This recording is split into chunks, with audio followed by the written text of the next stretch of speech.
Here we go. Well, hello there. How is everyone? I hope you're well, you amazing, beautiful, wonderful people. It's Thursday. It's Thursday. Thirsty Thursday. Let's all have a drink together, like a coffee. I wish I could have a coffee, but look, I've got my phone in my hand. I've got a camera in this hand as we try to put things back to basics. Back to basics. Less polish. I've had enough of polish. Just want to do things a little bit different.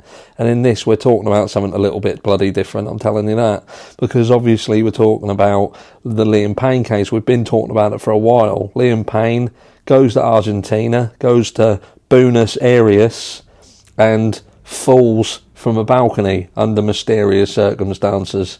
Well, he's not the only one.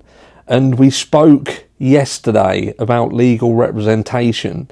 And look, the legal representation around Rogelio Nores, we pointed out that he'd been involved in things such as trying to get heinous people and getting people off of heinous things around hotel rooms. Well, that's not the only one as well. It's not the only one, because there was actually a young lady, model, who goes to Buenos Aires and falls off a balcony. Falls off a balcony. We'll stick a pin in that, shall we? Because this is another weird one. Strap yourselves in. So her name is Emmily Rodrigues Santos Gomez. And like I say, she's a model, right? So she falls naked from a 6th floor apartment, but her family think that there's a potential that she was spiked. And some of the people out there around the Liam Payne case believe that there's a potential that was Liam Payne spiked. We know that what happened to him seemingly happened very, very rapidly. We've got mixed things being said. Now, some of them would like us to believe that this happened over the course of a day, where he gradually got worse and worse and worse and worse and worse, and these things culminated.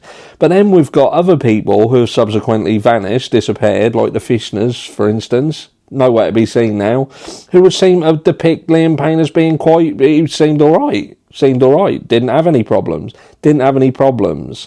And we've always questioned what happened, what went so wrong so quickly, and why was Liam Payne seemingly being retained in a room against his will that would result in him going out of a window. Or going off a balcony, through a door, out on a balcony, over a balcony. So listen to this, and this is gonna make you think a certain thing, right?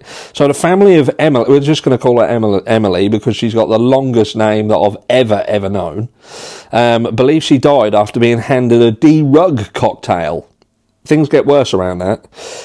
With the model's autopsy showing signs of a few different things. Remember what the very first toxicology report that came out in Liam Payne's case? Remember that one? The one that we knew was bollocks? Well, apparently hers was the same. Oh, and let's not forget that what there's rumour around it, I can't find it myself. If you can find it, send me it. Would seemingly suggest that the person who did the autopsy on Emily was the same person who did the autopsy on Liam, or the same department that did it, and she would be noted to have 20 odd injuries, the same as Liam. Like it's a script. I'm telling you, something don't sit right, does it? The family of a model who fell naked from a 6th floor apartment, weren't her apartment, believed their loved one was handed a D-Rug cocktail. Emily, her long name, died of internal and external bleeding as well as polytrauma. Remember, this is before Liam. This was the year before. So after she fell from a flat in Buenos Aires, Argentina on March 30th. I believe that was March 30th, 2023. Her family now believes she was handed a cocktail of all of the things we spoke about in Liam Payne's original toxicology report, the bollocks one. At present, no official confirmation has been given about the quantity of each of these things found in her system, although a lawyer representing the family revealed an examination confirmed the presence of each D-Rug in Emily's system. Again, very similar to what we're seeing in the Liam Payne case.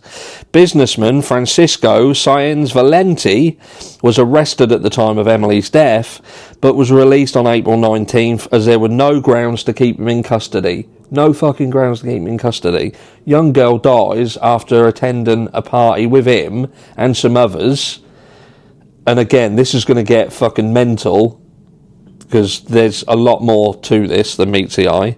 Valiente, I'm just going to call him Val, because I know that would annoy the shit out of him if he heard it. Val, 52, remains under investigation on suspicion of femicide, with his defence confirming that Emily had been under the influence of narcotics. Right? So, here we go here, right?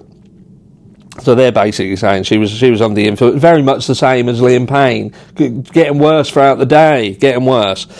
At present, no official confirmation has been given about. We've just read that bit, didn't we? So Valenti remains under suspicion. He claims the model, under the influence of multiple hallucinogenic compounds, had taken her own life. Which again, can you remember? It's very important to understand that this is the way that Liam Payne's death was always supposed to be. That was always supposed to be that way. But it's only because so many people kicked off and pulled holes in it and pointed at the thing when, hold on a second, that they then had to pivot. And when they had to then pivot, certain people disappear, like the aforementioned Fishners. They gone. And the story started to change. And then when the story changed, because it changed, it still didn't make sense. And that's what's going to happen here, as you're going to see, right? But the victim's family believe Emily was handed the drugs cocktail, refusing to believe Valiente's recount of events leading up to the model's death, right? Her family has since claimed the businessman used a female doctor to lure women to be derugged and the R word by him, with two friends of the victim saying Valiente was a sugar daddy figure for the model. Emily's autopsy showed signs of the pink stuff. Actually, the pink stuff, we're going here. A hearing in Argentine Chamber of Appeals is scheduled for May 16th, with the next steps of the case to figure out how much of each was in her system. This is all still ongoing, by the way, all still ongoing. Family are currently awaiting these results, as maintained she was spiked, right? So then we're going to go over to a different article here, which goes into this a little bit more in depth, right? So it says there's audio which you can find. I'm not going to play the audio because it's quite disturbing, but you can find it. And it says it's very it actually says, which is public, but very disturbing. So if you're a sensitive person, I suggest not searching on the internet for it. She shouts, "Please, please, they stung me." In an audio that has not yet been released, but that is in the record, she still shouts something like, "He's killing me, the son of a bitch." Now, when they done a search of this, they found a syringe that had a substance inside that syringe, but they don't know what it was. At the time of doing this, they didn't know what it was. I can't find anything that's released what this actually was, but it would seemingly suggest that she was potentially spiked and it resulted in this. Or did it? Because there's some other bits here. So it says, before falling, Emily desperately screamed for help. A maid from a neighbouring apartment saw her in the window with Francisco Saenz Valiente. Val. She was in the window with Val. Someone else sees her trying to escape. She's trying to get out of there. Trying to get out. And then the next thing you know, she is found on the bottom in the inner courtyard, same as Liam, dead. Because she falls 6 floors, 6 stories. So it says, she was totally naked. Before falling, she was seen. The on-site scan after what happened indicated several open but unused kind of naughty stuff, sexy stuff. Loads of different stuff scattered about to say there was a bit of a party there, and that's where a crucial information comes from. Released from the press April 27, a few days after Francisco and Val went. Came out of the preventative detention in which he was placed. When all this happened, an audio clearly shows that Emily was shouting seconds before the fall or being thrown through the 6th floor window. So again, the person who's involved in all this is involved in Liam Payne's case from the legal person, right, getting him off this. But it reads near enough identical to the Liam Payne case. You've got a young girl who goes into this apartment. There's other girls present. There's all this stuff happening around. She's painted out like she's getting off her fucking tits. And then she falls, and they're blaming it on her. She was getting off a nut. She was leery, fell over the balcony, trying to get over the balcony, whatever, or fell out the window, fell from the 6th floor. But it would seemingly suggest that she was potentially spiked.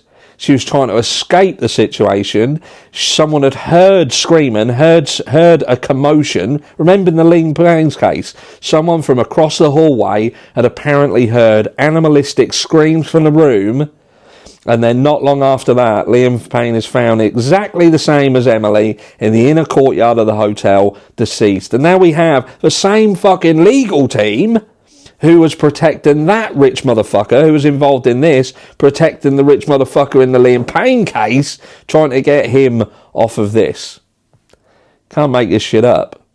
All I will say is if you're wealthy, if you're a bit of a, how can I say, if you're good looking, if you've got a bit of money, if you're trustworthy, you trust people a little bit too much, and you perhaps ain't got your full wits about you, don't go to Buenos Aires, because you might just end up taking a swan dive over a balcony and end up dead. But if you want to know more about this case, let me know, because it's a big one. It is a big one. I'm trying to keep this video so it ain't massively long, but you get the gist of it. There is a young girl lost her life, Buenos Aires, in near enough identical scenario to Liam Payne, with pretty much the identical people around the case who are now dealing with the aftermath. Can't make this shit up. I'll see you all later on today, as this is video 1 of potentially 3. Take care. Mwah.